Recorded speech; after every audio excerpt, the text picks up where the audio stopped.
Bonjour à tous, j'espère que vous allez bien. Alors aujourd'hui, j'ai envie de partager avec vous deux petites choses. Deux petites choses toutes simples, mais qui sont importantes pour améliorer notre vie, notre quotidien. Donc, la première, ça va être l'importance de nos pensées sur notre vie, tout simplement. On a tendance à croire qu'on a un certain contrôle sur nos vies, mais en fait, ce qui contrôle réellement nos vies, ce sont nos pensées et nos croyances. Et un exemple tout simple, ça va être la personne qui va être proche du burn-out. Donc souvent, elle le sait. Cette personne, elle va passer son temps à se plaindre de son travail ou euh, elle va se plaindre d'être fatiguée, d'être épuisée. Et elle choisit quelque part de ne, de ne pas écouter ces messages de son corps parce que souvent la croyance qui est derrière, c'est que elle n'a pas le choix et qu'elle n'a pas d'autre solution.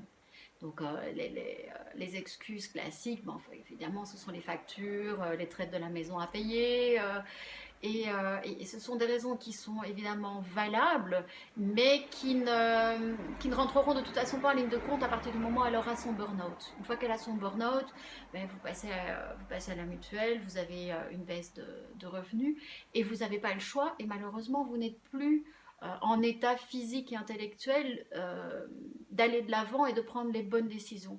D'où l'intérêt de changer ses croyances avant le burn-out et de se dire qu'en fait, oui, on a le choix, on a le droit, on n'est pas parfait, on n'est pas Superman ou Superwoman, on a le droit d'être dans des situations qui ne nous conviennent pas, on a le droit aussi parfois d'imposer à sa famille de faire des changements qui ne sont pas toujours confortables, mais des changements pour aller vers un mieux-être. Donc il est clair de toute façon, à partir du moment où on fait un burn-out, la famille devra de toute façon faire avec. Donc c'est cette croyance qu'on n'a pas le choix, si on a toujours le choix. Après, on doit pouvoir accepter que parfois ce sont des sacrifices aussi pour les gens qui nous entourent, mais on a toujours le choix, on n'est pas obligé d'être parfait et on a le droit de quitter une situation qui ne nous convient pas. Voilà, donc d'où l'importance de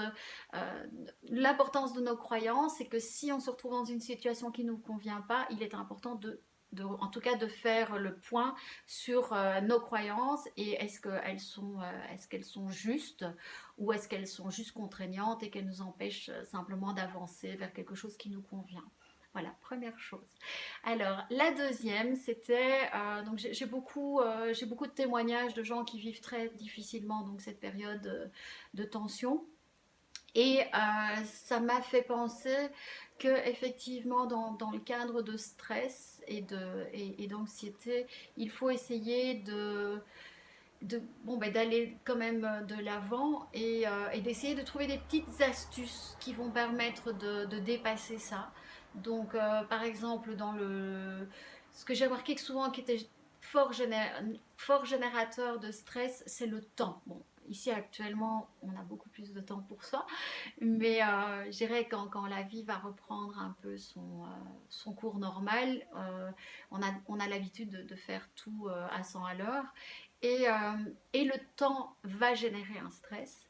Et par exemple, une astuce toute simple, c'est de faire du temps son ami. Donc moi, à l'époque où j'avais encore ma voiture, je partais souvent plus tôt que prévu, de façon à ne pas, même si je tombais dans les embouteillages, ben, je n'allais pas être stressée parce que ben, je savais que je serais à l'heure. Et donc je me disais, bon ben voilà, ce temps que je vais passer dans les embouteillages, qu'est-ce que je peux faire pour le mettre à profit? Donc en général, je mettais de la musique, je chantais, je, je passais un bon moment finalement. Donc voilà, dans le cadre d'une activité, on va dire, qui stresse, essayez d'avoir toujours du temps, de ne pas vous mettre euh, de contraintes de temps, de contraintes, voilà. Ce sont les contraintes qui vont générer un certain stress. Et si on repart sur le confinement, c'est vrai qu'il y a des gens qui vont se mettre un peu la pression parce qu'ils ont l'impression qu'ils ne font rien. Et ça va, c'est paradoxal, mais ça va leur créer une sorte de stress ou en tout cas une certaine culpabilité. Et ce que j'ai envie de vous dire, c'est qu'en fait, c'est cool de rien faire. Donc, rien ne vous empêche de savourer tout simplement de ça, de vous mettre un morceau de musique ou d'en profiter pour lire. Euh, c'est cool en fait. C'est pas. Il faut arrêter de se regarder comme une personne qui doit être absolument dans la performance. On a de toute façon pas le choix, on est coincé chez soi et essayons de voir le bon côté des choses. Donc voilà, faisons. Moi, je vous invite un petit peu à faire la philosophie, enfin la méditation du chat. Donc le chat, il se pose pas de questions, il y a un rayon de soleil, il se couche au soleil, il s'étend, il profite de la caresse du soleil sur lui. Et moi, je vous invite en fait à faire le chat aujourd'hui. Je vous invite à beaucoup de choses, hein.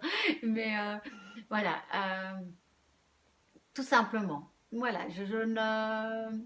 c'est ce que j'avais envie de partager avec vous aujourd'hui. Donc, confinez bien. Je vous embrasse très fort et prenez soin de vous, vous le méritez.